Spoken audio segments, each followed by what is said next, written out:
নিজেদের শহরকে পরিষ্কার পরিচ্ছন্ন রাখতে স্কুল এবং কলেজের শিক্ষার্থীরা নেমেছেন পরিষ্কার পরিচ্ছন্নতা অভিযানে।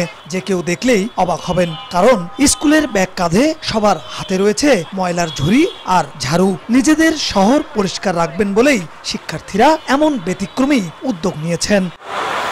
গাইবান্ধার বিভিন্ন স্কুল ও কলেজ পড়ুয়া শিক্ষার্থীদের সংগঠন BYO ডেভেলপমেন্ট ফাউন্ডেশনের উদ্যোগে সকালে গাইবান্ধা বাস স্ট্যান্ড এলাকায় শুরু হয় এ পরিচ্ছন্নতা অভিযান। দিনব্যাপী তারা পরিষ্কার করে বাস স্ট্যান্ড এলাকা, ফুটপাত ও রাস্তার দুপাশ প্লাস্টিক ও অন্যান্য আবর্জনা সংগ্রহ করেন ও পথচারী এবং যাত্রীদের নিজেদের আশপাশের পরিবেশ পরিষ্কার রাখতে উৎসাহিত করেন। আমাদের শহর, আমাদের এলাকা তো পরিষ্কার করার দায়িত্ব আমাদের। আমরা পরিষ্কার করার মাধ্যমে শুধু এটা যেহেতু পাবলিক প্লেস, পরিষ্কার করা মানে লোকজন যাতায়াত করে তাদের অসুবিধা হয়। এই পরিষ্কার করার মাধ্যমে আমরা এক তো পরিষ্কার করতেছি, দুই হচ্ছে জনসচেতনতা বৃদ্ধি করতেছি যে আপনাদেরও পরিষ্কার করা উচিত। বাস স্ট্যান্ডে তো সবসময় অনেক ময়লা পড়ে থাকে, তো মাঝে মাঝে আমরা যখন অপরিষ্কার দেখি তখন আমরা পরিষ্কার করি আর কি। আমরা নিজে নিজে করতেছি, কারণ হচ্ছে আমরা যখন করব তখন আমাদের দিকে অন্যরা উৎসাহিত হবে।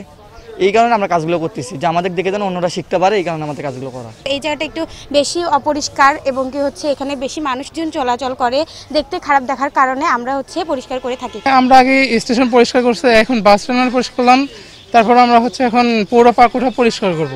এটা আমাদের সবারই উচিত, এটা পরিষ্কার পরিচ্ছন্ন রাখা।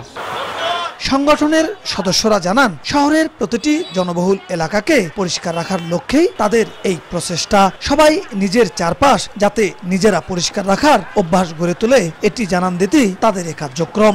আমরা BYO ডেভেলপমেন্ট ফাউন্ডেশন স্টুডেন্টদেরকে নিয়ে গঠিত একটা ইয়ুথ সংস্থা। সেই সংস্থার মাধ্যমে আমরা বিভিন্ন সামাজিক কার্যক্রম পরিচালনা করে থাকি।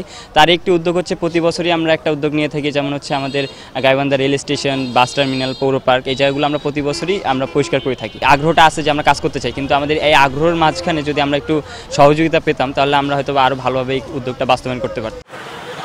সংগঠনটি পরিবেশ সুরক্ষায় মানুষের মাঝে সচেতনতা বাড়াতে নিয়মিত এমন কার্যক্রম চালিয়ে আসছে।